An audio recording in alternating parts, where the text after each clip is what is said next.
Ahsoka Part 7. Alright, so just to get this out of the way, Hera, she's about to get, like, court-martialed for, authorizing a mission that really had no reason to exist as far as anyone knew, and that wound up getting 2 pilots killed. And the way that she gets out of it is that basically Senator Leia Organa like gets her back and says, no, it's okay, I authorized this mission. Of course, Senator Leia Organa can't show up because Disney is allergic to recasting, and they get backlash every time they do the deepfake thing now. And so who should show up to deliver the message but C-3PO? And it's just, like, I keep saying how it's like, oh, yeah, like, the nostalgia works on me. This one just, nope, completely dead the whole time. And when I saw that, I just had my head in my hands, just like, no, man, don't drag C-3PO into this. But yeah, C-3PO. I like C-3PO. Fun fact, Anthony Daniels is set to appear at Rhode Island Comic Con, which I know because I'm gonna go there this November.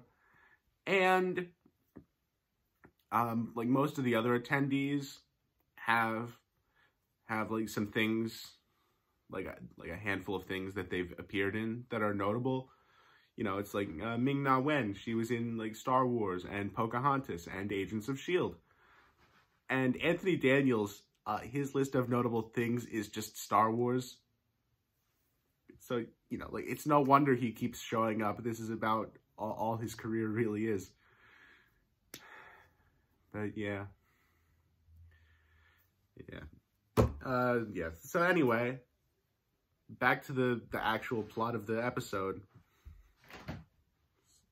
It's like Ahsoka shows up to in the whale. She shows up to the planet, and the defense against the space whales that Thrawn has set up is like a massive minefield, which, like, I thought was like pretty good. I'm not sure how they deployed this whole, like, massive minefield with such short notice. But, yeah.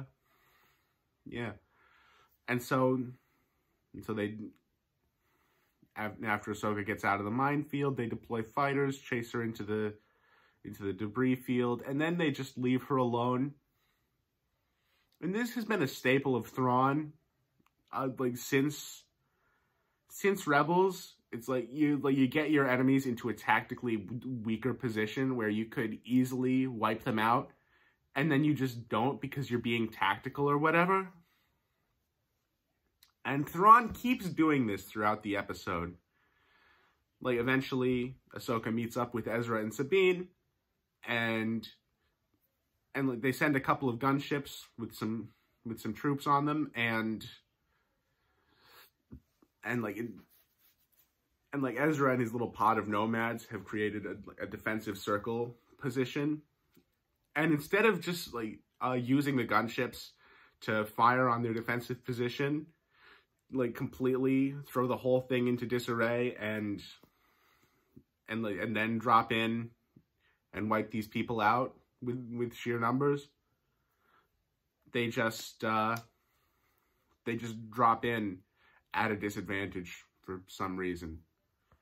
And also, does he have TIE fighters? There should still be TIE fighters on his Star Destroyer. Why not use those? Yeah, it's like he just throws away some of the resources that he has that he says are so sparse. And then at the end he acts like, no, you see, this was all clever because I wasted their time. No, you didn't. Yeah, it's like, great job. You wasted their time. You also wasted my time. Thank you for that, Thrawn. But on the bright side, this episode did give me my favorite moment of the whole show. Like, this won't be topped in, like, the last episode. Yeah, my favorite moment. So, like, Sabine is filling Ezra in on what's happened in the galaxy since he's been gone. And she says to him, Ahsoka's taken me on as her apprentice. And Ezra's immediate response is, why? I mean, that's great. And I just, let's go. Finally, someone who, it's like, yes. It's like, this whole thing makes no sense. Yeah. Yeah, thank you, Ezra. You made my viewing experience of this episode much better. Yeah, and also, the idea of Ezra being, like, a Jedi without a lightsaber and just, like, relying on the Force and martial arts stuff. That's also, like, a pretty cool idea. And it hurts me to see a lot of these pretty cool ideas in a show that's not good. Yeah, like these things could be interesting, but they're in this show.